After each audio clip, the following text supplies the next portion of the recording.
आप कैसे देख रहे हैं इस रीजन पे, क्या इम्पैक्ट क्रिएट करेगा ये? देखिए, ये जो कॉन्फ्लिक्ट है ये बेसिकली एक चॉइस थी जो कि प्रेसिडेंट पुतिन को लेनी थी। एक फैसला करना था कि सैंक्शंस इंपॉर्टेंट है कि हमारी सिक्योरिटी इंपॉर्टेंट है। और ये रशिया ने बार बार बताया है कि नेटो का ईस्टवर्ड एक्सपेंशन जो है वो हमें मंजूर नहीं है, क्योंकि इससे हमारी सिक्योरिटी कॉम्प्रोमाइज होती है। तो यही बात जो थी, और जो दूसरा मिन्स्क एग्रीमेंट हुए थे 2014 और 2015 में, उसमें कुछ वायदे करे गए थे, तो वो पुतिन साहब के हिसाब से, रशिया के हिसाब से वो मुकम्मल नहीं हो पाए। तो की सवाल है सारा नेटो का, हर चीज नेटो पे आके ठहर जाती है। तो यूक्रेन बहुत कीन है कि वो नेटो का मेंबर बन जाए, और हम जैसे जानते हैं 2021 के अंदर उनको हथियार दिए गए थे। नेटो के मेंबर तो वो नहीं है, पर उनको हथियार मिले हैं कुछ नेटो कंट्रीज से। कुछ एक्सरसाइजेज की बात हुई है कि हम जॉइंट एक्सरसाइजेज करेंगे। तो ये एक फैसला लेना था। और फिर वो जो उनका डॉनबास रीजन है, उसके अंदर बहुत ज्यादा जो है वो अशांति फैली हुई है उस एरिया के अंदर, क्योंकि उसमें रेबल्स की फाइटिंग चल रही है। वो दो मिन्स्क एग्रीमेंट के बाद भी वहां शांति नहीं आ पाई। तो इश्यूज काफी हैं यहाँ पर इन्वॉल्व। की इशू है, जो मेन मुद्दा है वो है नेटो का एक्सपेंशन। तो उन्होंने आज फैसला ले लिया, कल फैसला ले लिया उन्होंने। जी सबसे पहले जो है वो इंडिपेंडेंस उनको स्टेट बना दिया। दोनों जो ब्रेक अवे प्रोविंस थी, उन्होंने उसको मान लिया कि these are independent states now, Russia ने। उसके बाद इन्होंने ये यूक्रेन के ऊपर जो है अपना अटैक कर दिया है। अब इसका असर क्या होगा? देखिए, इसके असर दो बड़े बड़े होंगे। इसका पहला असर तो यूरोपियन सिक्योरिटी पर होगा। बिल्कुल ठीक। ये सबसे बड़ा असर है। यूरोपियन सिक्योरिटी अब जो है, जहां तक अमेरिका तक का ताल्लुक है, अमेरिका कोशिश ये कर रहा है कि जो नेटो है, नेटो की आइडेंटिटी या नेटो का जो काम है वो बरकरार रहे। बिल्कुल ठीक। नेटो बेसिकली था कोल्ड वॉर के टाइम पर, जब वॉर्सा पैक्ट खत्म हो गया तो जी नेटो का काम खत्म हो चुका था। उसके बाद जैसे आप जानते हैं फिर 9/11 हुआ, तो नेटो उसमें इन्वॉल्व हो गया। अफगानिस्तान में इन्वॉल्व था नेटो। अभी वो ये कोशिश कर रहे थे अमेरिकन कि अब हम नेटो को इंडो पैसिफिक रीजन में भी, जो हमारा है, जहां पर कि उनको सबसे बड़ा खतरा वो समझते हैं चाइना से है, इंडो पैसिफिक रीजन के अंदर, वहां भी उसको इन्वॉल्व करें। तो अभी जो है, जो कि यूरोप में हुआ है, जो रशिया ने किया है बाय अटैकिंग यूक्रेन, तो बेसिक मुद्दा रहेगा नेटो का कि अब नेटो की क्या शेप होगी, नेटो जो है उसका क्या रोल होगा। क्या यूरोपियन नेशंस, जैसे कि फ्रेंच प्रेसिडेंट है, उन्होंने ऑलरेडी कह दिया है कि यूरोप की जो है उनकी अपनी सिक्योरिटी होनी चाहिए, बेसिकली एम्फोसाइज कर रहे हैं यूरोपियन यूनियन सिक्योरिटी की।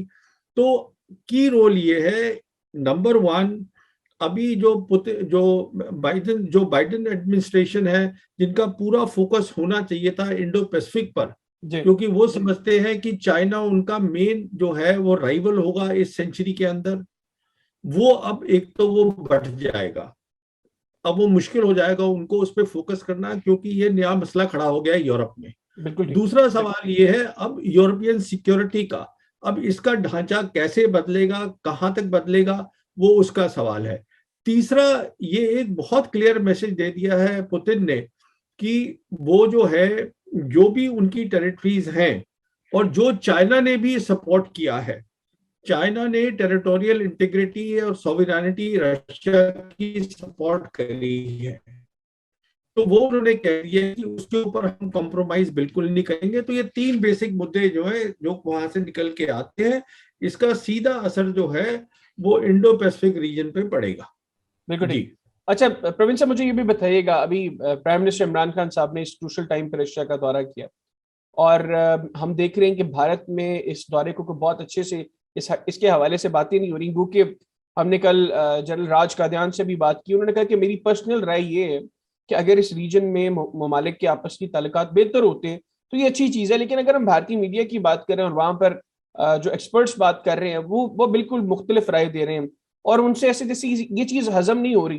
तो आप क्या समझते हैं, एक तो पाकिस्तान और रशिया के क्लोज टाइज का इस रीजन को क्या फायदा होगा, और दूसरा क्यों भारत के अंदर इसको वेलकम नहीं किया जा रहा? देखिए, पहली बात तो यह है टाइमिंग का। ये काफी बातचीत हो रही है कि इमरान खान जो है ऐसे टाइम पर क्यों थे रशिया के अंदर जबकि रशियंस ने अटैक किया है। तो मेरे ख्याल में ये कोई नेगेटिव बात नहीं है, ये पॉजिटिव बात है कि अगर वो थे। क्यों पॉजिटिव है? क्योंकि वो एक, आज पाकिस्तान जो एशिया पैसिफिक स्ट्रेटजी है चाइना की, जिसमें कि रशिया भी इन्वॉल्व है पूरी तरीके से, वो उसका एक बहुत खास पिवट है, एक बहुत खास मेंबर है एशिया पैसिफिक स्ट्रेटजी का चाइना की, जो कि बेसिकली डिपेंड करती है on belt and road initiative. उसका एक बहुत इंपॉर्टेंट मेंबर है। तो अभी वो मिले भी थे, शी जिनपिंग को मिले हैं विंटर ओलंपिक्स में बीजिंग में। तो ऐसा तो है नहीं कि पाकिस्तान को बिल्कुल पता नहीं होगा कि ऐसा कुछ होने वाला है। वो मैं क्यों कह रहा हूं, उसका कारण ये है कि मैं समझता हूं कि जब हमने, हिंदुस्तान ने जम्मू और कश्मीर का स्टेटस चेंज किया था, उसके बाद चाइना और पाकिस्तान बहुत ज्यादा एक दूसरे से सलाह करते हैं। तो पुतिन साहब ने पक्का शी को बताया होगा कि मैं ऐसा कुछ करने जा रहा हूं, क्योंकि उनको चाइना की सपोर्ट चाहिए। और चाइना ने उसको ना हिंट दी हो पाकिस्तान को, ये मैं समझता हूँ थोड़ा नामुमकिन है। और इमरान साहब का वहां होना बिल्कुल ठीक है, उसमें कोई हर्ज नहीं है उनका वहां होना, क्योंकि उनका 2 दिन का जो विजिट थी वो कामयाब रही है मेरे हिसाब से। वो प्रेसिडेंट को मिले हैं, प्रेसिडेंट से बात हुई है, बहुत सारे इश्यूज उन्होंने रेज करे हैं, रीजनल सिक्योरिटी की बात करी है, एनर्जी की बात करी है। फिर उन्होंने वहां पे जो आपके बिजनेस के लोग हैं रशिया के, वो बिजनेस बढ़ाना चाहते हैं, वो तारिक साहब उनके कोई दोस्त हैं जिसको उन्होंने एक गो बिटवीन बनाया है, जो उन्होंने बोला है पब्लिकली कि हम जो एरियाज हैं वो भी उन्होंने बताए हैं कि देखिए हम एग्रीकल्चर है, फार्मा फार्मा है, एनर्जी सेक्टर है, साइबर आईटी है, मिलिट्री टेक्नोलॉजी है, हम इन एरियाज में करना। मेरे ख्याल में एक बहुत कामयाब थी विजिट, एक कामयाब विजिट थी। और क्योंकि वो, he is on the right side of what is happening today in the Asia Pacific strategy, तो उनका, he is part of that group. Pakistan today is part of this group, Russia, China and Pakistan. तो connectivity जो है वो बढ़ानी बहुत जरूरी है पाकिस्तान के लिए, रशिया समझता है, क्योंकि पाकिस्तान का कनेक्टिविटी का एक खास रास्ता है जो वो अफगानिस्तान के थ्रू जाता है, अफगानिस्तान से central Asian Republic, central Asian Republic से रशिया। तो ये मैं समझता हूं कि एक बहुत ही अच्छी विजिट थी आफ्टर 1999 जब नवाज शरीफ गए थे। क्यों उससे बेहतर थी?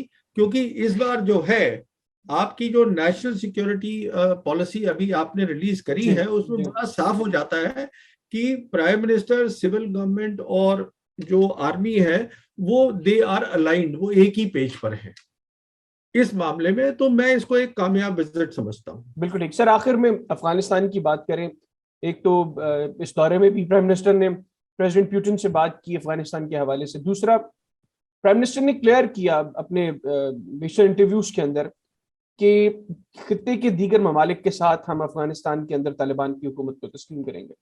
तो भारत की आप स्ट्रेटेजी इस हवाले से क्या हाँ, तो समझ? देखिए ऐसा है कि सब रीजनल कंट्रीज को तो एक्सेप्ट करना ही चाहिए।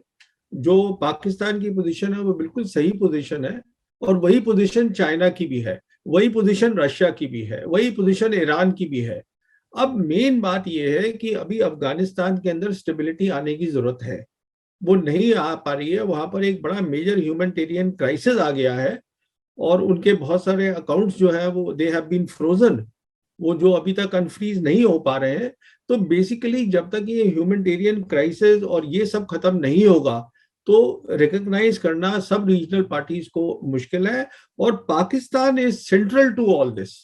पाकिस्तान डायरेक्टली अफेक्टेड है, जो कि इंडिया अफेक्टेड नहीं है इससे। अफगानिस्तान में पाकिस्तान को नुकसान भी है, फायदा भी है। फायदा यह है कि अगर वहां स्टेबिलिटी आ जाती है तो सबसे ज्यादा फायदा पाकिस्तान को होगा, कनेक्टिविटी मिल जाएगी। नुकसान ये है अगर ह्यूमैनिटेरियन क्राइसिस बढ़ती है तो उसका सारा बोझ जो है वो पाकिस्तान पे सबसे ज्यादा आता है। तो इसलिए मैं समझता हूं कि जो पोजीशन ली है प्राइम मिनिस्टर ने पाकिस्तान की, वो बिल्कुल सही पोजीशन है और यही होनी चाहिए। इंडिया का इसमें कोई खास रोल है नहीं। आप कैसे देख रहे हैं इस रीजन पे, क्या इम्पैक्ट क्रिएट करेगा ये?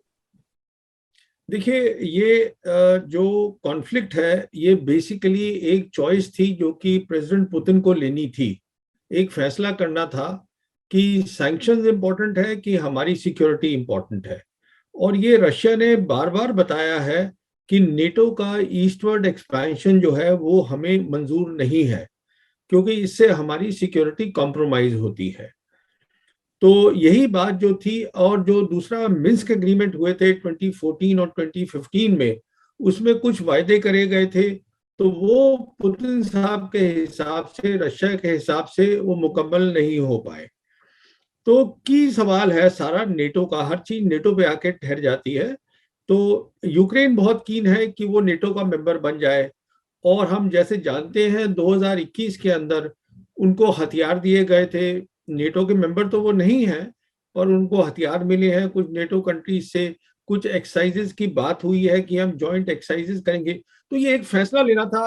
और फिर वो जो उनका डॉनबास रीजन है, उसके अंदर बहुत ज्यादा जो है वो अशांति फैली हुई है उस एरिया के अंदर, क्योंकि उसमें रेबल्स की फाइटिंग चल रही है। वो दो मिन्स्क एग्रीमेंट के बाद भी वहां शांति नहीं आ पाई। तो इश्यूज काफी है यहाँ पर इन्वॉल्व। की इशू है, जो मेन मुद्दा है वो है नेटो का एक्सपेंशन। तो उन्होंने आज फैसला ले लिया, कल फैसला ले लिया उन्होंने। जी सबसे पहले जो है वो इंडिपेंडेंस उनको स्टेट बना दिया। दोनों जो ब्रेक अवे प्रोविंस थी उन्होंने उसको मान लिया कि these are independent states now, Russia ने। उसके बाद इन्होंने ये यूक्रेन के ऊपर जो है अपना अटैक कर दिया है। अब इसका असर क्या होगा? देखिए, इसके असर दो बड़े बड़े होंगे। इसका पहला असर तो यूरोपियन सिक्योरिटी पर होगा। बिल्कुल ठीक। ये सबसे बड़ा असर है। यूरोपियन सिक्योरिटी अब जो है, जहां तक अमेरिका तक का ताल्लुक है, अमेरिका कोशिश ये कर रहा है कि जो नेटो है, नेटो की आइडेंटिटी या नेटो का जो काम है वो बरकरार रहे। बिल्कुल ठीक। नेटो बेसिकली था कोल्ड वॉर के टाइम पर, जब वॉर्सा पैक्ट खत्म हो गया तो जी नेटो का काम खत्म हो चुका था। उसके बाद जैसे आप जानते हैं फिर 9/11 हुआ, तो नेटो उसमें इन्वॉल्व हो गया, अफगानिस्तान में इन्वॉल्व था नेटो। अभी वो ये कोशिश कर रहे थे अमेरिकन कि अब हम नेटो को इंडो पैसिफिक रीजन में भी, जो हमारा है, जहां पर कि उनको सबसे बड़ा खतरा वो समझते हैं चाइना से है, इंडो पैसिफिक रीजन के अंदर, वहां भी उसको इन्वॉल्व करें। तो अभी जो है, जो कि यूरोप में हुआ है, जो रशिया ने किया है बाय अटैकिंग यूक्रेन, तो बेसिक मुद्दा रहेगा नेटो का कि अब नेटो की क्या शेप होगी, नेटो जो है उसका क्या रोल होगा। क्या यूरोपियन नेशंस, जैसे कि फ्रेंच प्रेसिडेंट है, उन्होंने ऑलरेडी कह दिया है कि यूरोप की जो है उनकी अपनी सिक्योरिटी होनी चाहिए, बेसिकली एम्फोसाइज कर रहे हैं यूरोपियन यूनियन सिक्योरिटी की। तो की रोल ये है, नंबर वन, अभी जो बाइडेन एडमिनिस्ट्रेशन है, जिनका पूरा फोकस होना चाहिए था इंडो पैसिफिक पर, जी क्योंकि वो समझते हैं कि चाइना उनका मेन जो है वो राइवल होगा इस सेंचुरी के अंदर। वो अब एक तो वो बढ़ जाएगा, अब वो मुश्किल हो जाएगा उनको उस पर फोकस करना, क्योंकि ये नया मसला खड़ा हो गया है यूरोप में। बिल्कुल ठीक। दूसरा सवाल ये है अब यूरोपियन सिक्योरिटी का, अब इसका ढांचा कैसे बदलेगा, कहां तक बदलेगा, वो उसका सवाल है। तीसरा, ये एक बहुत क्लियर मैसेज दे दिया है पुतिन ने कि वो जो है, जो भी उनकी टेरिटरीज हैं, और जो चाइना ने भी सपोर्ट किया है, चाइना ने टेरिटोरियल इंटीग्रिटी और सॉवरेनिटी रशिया की सपोर्ट करी है, तो वो उन्होंने कह दिया कि उसके ऊपर हम कॉम्प्रोमाइज बिल्कुल नहीं करेंगे। तो ये तीन बेसिक मुद्दे जो है, जो वहां से निकल के आते हैं, इसका सीधा असर जो है वो इंडो पैसिफिक रीजन पे पड़ेगा। बिल्कुल जी। ठीक।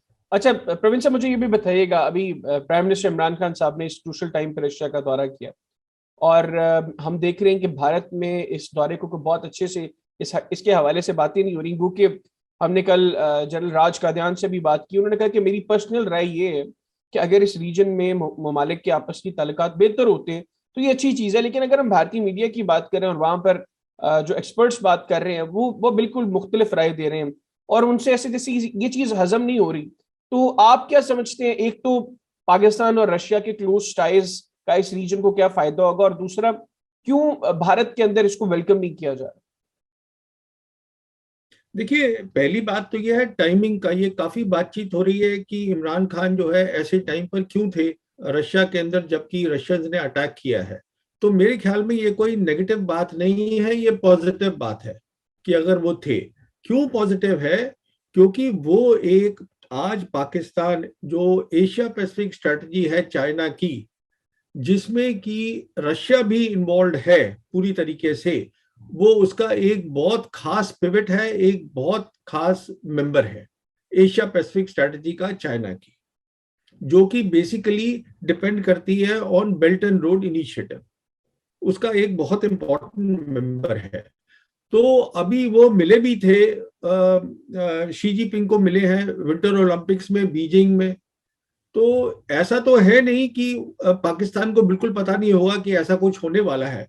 वो मैं क्यों कह रहा हूं, उसका कारण ये है कि मैं समझता हूं कि जब हमने, हिंदुस्तान ने जम्मू और कश्मीर का स्टेटस चेंज किया था, उसके बाद चाइना और पाकिस्तान बहुत ज्यादा एक दूसरे से सलाह करते हैं। तो पुतिन साहब ने पक्का शी को बताया होगा कि मैं ऐसा कुछ करने जा रहा हूं, क्योंकि उनको चाइना की सपोर्ट चाहिए। और चाइना ने उसको ना हिंट दी हो पाकिस्तान को, ये मैं समझता हूँ थोड़ा नामुमकिन है। और इमरान साहब का वहां होना बिल्कुल ठीक है, उसमें कोई हर्ज नहीं है उनका वहां होना, क्योंकि उनका 2 दिन का जो विजिट थी वो कामयाब रही है मेरे हिसाब से। वो प्रेसिडेंट को मिले हैं, प्रेसिडेंट से बात हुई है, बहुत सारे इश्यूज उन्होंने रेज करे हैं, रीजनल सिक्योरिटी की बात करी है, एनर्जी की बात करी है। फिर उन्होंने वहां पे जो आपके बिजनेस के लोग हैं रशिया के, वो बिजनेस बढ़ाना चाहते हैं, वो तारिक साहब उनके कोई दोस्त हैं जिसको उन्होंने एक गो बिटवीन बनाया है, जो उन्होंने बोला है पब्लिकली कि हम जो एरियाज हैं वो भी उन्होंने बताए हैं कि देखिए हम एग्रीकल्चर है, फार्मा है, एनर्जी सेक्टर है, साइबर आईटी है, मिलिट्री टेक्नोलॉजी है, हम इन एरियाज में करना। मेरे ख्याल में एक बहुत कामयाब थी विजिट, एक कामयाब विजिट थी। और क्योंकि वो, he is on the right side of what is happening today in the Asia Pacific strategy, तो उनका, he is part of that group. Pakistan today is part of this group, Russia, China and Pakistan. तो connectivity जो है वो बढ़ानी बहुत जरूरी है पाकिस्तान के लिए, रशिया समझता है, क्योंकि पाकिस्तान का कनेक्टिविटी का एक खास रास्ता है जो वो अफगानिस्तान के थ्रू जाता है, अफगानिस्तान से central Asian Republic, central Asian Republic से रशिया। तो ये मैं समझता हूं कि एक बहुत ही अच्छी विजिट थी आफ्टर 1999 जब नवाज शरीफ गए थे। क्यों उससे बेहतर थी? क्योंकि इस बार जो है आपकी जो नेशनल सिक्योरिटी पॉलिसी अभी आपने रिलीज करी है, उसमें बड़ा साफ हो जाता है कि प्राइम मिनिस्टर, सिविल गवर्नमेंट और जो आर्मी है वो दे आर अलाइंड, वो एक ही पेज पर है इस मामले में। तो मैं इसको एक कामयाब विजिट समझता हूँ। बिल्कुल ठीक सर। आखिर में अफगानिस्तान की बात करें, एक तो इस दौरे में भी प्राइम मिनिस्टर ने प्रेसिडेंट पुतिन से बात की अफगानिस्तान के हवाले से। दूसरा, प्राइम मिनिस्टर ने क्लियर किया अपने बेशतर इंटरव्यूज के अंदर कि खित्ते के दीगर ममालिक के साथ हम अफगानिस्तान के अंदर तालिबान की हुकूमत को तस्लीम करेंगे। तो भारत की आप स्ट्रेटेजी इस हवाले से क्या? तो देखिए, ऐसा है कि सब रीजनल कंट्रीज को तो एक्सेप्ट करना ही चाहिए। जो पाकिस्तान की पोजीशन है वो बिल्कुल सही पोजीशन है, और वही पोजीशन चाइना की भी है, वही पोजीशन रशिया की भी है, वही पोजीशन ईरान की भी है। अब मेन बात यह है कि अभी अफगानिस्तान के अंदर स्टेबिलिटी आने की जरूरत है, वो नहीं आ पा रही है। वहां पर एक बड़ा मेजर ह्यूमैनिटेरियन क्राइसिस आ गया है, और उनके बहुत सारे अकाउंट्स जो है वो दे हैव बीन फ्रोजन, वो जो अभी तक अनफ्रीज नहीं हो पा रहे हैं। तो बेसिकली जब तक ये ह्यूमैनिटेरियन क्राइसिस और ये सब खत्म नहीं होगा तो रिकॉग्नाइज करना सब रीजनल पार्टीज को मुश्किल है। और Pakistan is central to all this. Pakistan directly affected है, जो कि इंडिया अफेक्टेड नहीं है इससे। अफगानिस्तान में पाकिस्तान को नुकसान भी है, फायदा भी है। फायदा यह है कि अगर वहां स्टेबिलिटी आ जाती है तो सबसे ज्यादा फायदा पाकिस्तान को होगा, कनेक्टिविटी मिल जाएगी। नुकसान ये है अगर ह्यूमैनिटेरियन क्राइसिस बढ़ती है तो उसका सारा बोझ जो है वो पाकिस्तान पे सबसे ज्यादा आता है। तो इसलिए मैं समझता हूं कि जो पोजीशन ली है प्राइम मिनिस्टर ने पाकिस्तान की, वो बिल्कुल सही पोजीशन है और यही होनी चाहिए। इंडिया का इसमें कोई खास रोल है नहीं।